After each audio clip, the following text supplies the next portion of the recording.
Shalom. I am Rabbi Nathan Davidovich, speaking to you on behalf of the webshiva.org, speaking to you from Efrat, Israel. I'm going to discuss part of this week's Torah reading, which we read in Israel, Parsha Balak. Outside of Israel, they read two parshot, Chukat and Balak. But I'm going to talk about Balak, which we read now, and talk about one part of it, which tells us it's a story of how one can be blinded by rage. As I look around us, I see so much anger and rage in the world. And I see how it is affecting people's decisions. And I always look at the Torah reading of the particular week to see what connection is there between what's going on around us today and what the Torah says in this week's particular Torah reading. So this week's Torah reading, Parsha Balak, tells the story of the king of Moab, who hated the Jews, was a avowed anti-Semite, wanted to kill the Jews, realized that he couldn't physically and militarily defeat the Jewish people, defeat the children of Israel. So what did he do? There was a non-Jewish prophet called Balaam, and he sent messengers to Balaam to ask Balaam to curse the Jewish people.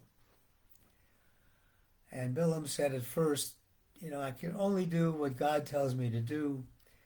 And he says, if you offer me a storehouse full of jewels and money, I still can't do anything that God doesn't want me to do.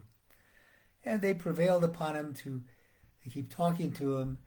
And God says, you cannot tell him anything except what I put in your mind, in your mouth. And ultimately, Balaam ended up, instead of cursing the Jewish people, blessing them. He meant it as curses, but they came out as blessings. So I'm not going to talk about that aspect of this. What I'm going to talk about is, despite God not wanting him to go, Balaam decides he's going to go on his journey and be able to curse the Jewish people. So the story is, he sets out with his donkey in the morning to travel to the place where he feels he can curse the Jewish people.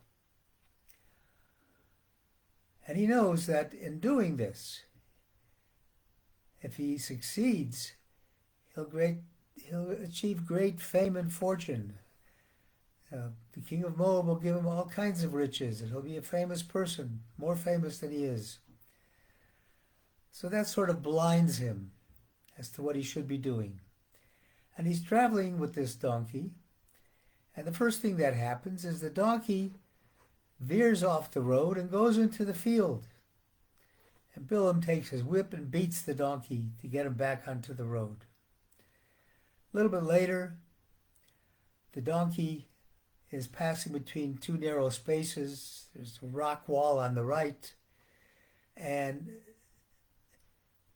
the donkey, first of all, why did the donkey veer off the road in the first place? Because the donkey saw the angel of God with a flaming sword, so he turned away from it. So the second time, he's in a narrow space. There's a stone wall to the right and to the left, and the angel of God appears there again with a flaming sword, and the donkey moves to the right, squashing Balaam's leg against the stone. And of course, Balaam immediately beats the donkey again. Goes on a little bit further, and again, the donkey sees the angel of God with a flaming sword and stops dead in his tracks, just lays down. And Balaam is incensed and starts beating the donkey. And then an amazing thing happened. The Torah tells us, V'yiftach Hashem, God opened as pi ha'ason, the mouth of the donkey. V'tomer leBalaam, and he said to Balaam, Ma sisi lecha ki kisani zev shalosh regalim. What have you done to me? What have I done to you that caused you to beat me these 3 times? Well, you would think if somebody sees some supernatural thing happening, like a donkey talking to him, you'd figure out something's going on. But what was Balaam's reaction? Balaam said to the donkey, Ki li yesh cherer biyadi, ki ata hergaticha. Says, if I only had a sword with me, I would kill you. Something is wrong here. He is so looking out for his goal of getting these riches that he fails to see the consequences of his action. He fails to see the reality around him. Here he's talking about killing this donkey, and the donkey's talking to him. And his anger is so much he doesn't see that. And then, of course, he's able to see the angel, and he realizes that what had happened, and the donkey had saved his life by not proceeding with the angel with the sword in front of him. But his anger didn't permit him to see that. And unfortunately, when we are angry, we are in a rage, we fall into that same situation. The Gemara in Pesachim has a statement where Reish Lakish says, Call Adam Shekoes, anybody who gets angry, Im Chachamhu, if he's a wise person, Chachmaso mistalko mimenu, his wisdom leaves him. Im Navihu, if he's a prophet, Dvuaso mistalkas mimenu, his prophecy leaves him. And Balaam at that point had been a prophet, but then his prophecy left him, his wisdom left him, all because of anger. And I think it's a message for all of us today as to how we should deal with our anger, whether we should let it direct our lives. And there's a story I will tell you that illustrates the situation. It was before Pesach, and in Vizhnitz, they were making matzahs. And the supervisor of the people baking the matzahs yelled at them because they weren't doing a good job, they weren't careful enough.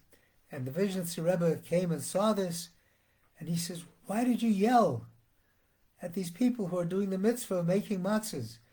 He says, well, you know, Rabbi, the laws of chumetz on Pesach are so strict that the slightest crumb that gets into the matzah makes the whole thing void. You have to throw it out. And the rabbi says, but you know, the slightest crumb of anger in our lives makes everything that we're doing worthless. The slightest anger in our lives. And that's more important than the little bit of chumetz that might nullify something, which is a great transgression of the Torah. Anger is much more. One other quick story. There was a samurai, an old samurai, who was reaching the end of his days, and he gathered his students around to tell him, give him a little advice for the future. And just then a young warrior came into town, and he heard about this samurai who never lost a battle. And this young warrior never lost a fight, so he decided he's going to challenge this samurai. He goes to the samurai's city where he is. He challenges him to a fight. And to the shock of his students, the samurai says, yes, I'll meet you in the town square the next day. They meet in the town square, and the samurai stands still, and the young warrior starts taunting him, throwing things at him, spitting at him, making all kinds of insults. The samurai does nothing, doesn't lift his sword. Eventually, the young warrior gets tired and leaves. The students ask, why didn't you lift your sword? Why didn't you do anything to show us that you weren't afraid? He says, let me tell you something. If somebody wants to give you a gift, and if you don't take the gift, who does the gift belong to and who does the gift stay with? It stays with the person wanting to give it to you. The same with anger. Somebody wants to give you anger. If you don't take it, it'll stay with them.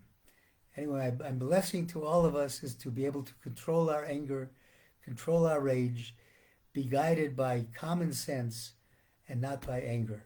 Thank you for listening. On behalf of the webyeshiva.org, I wish everybody a wonderful Shabbat.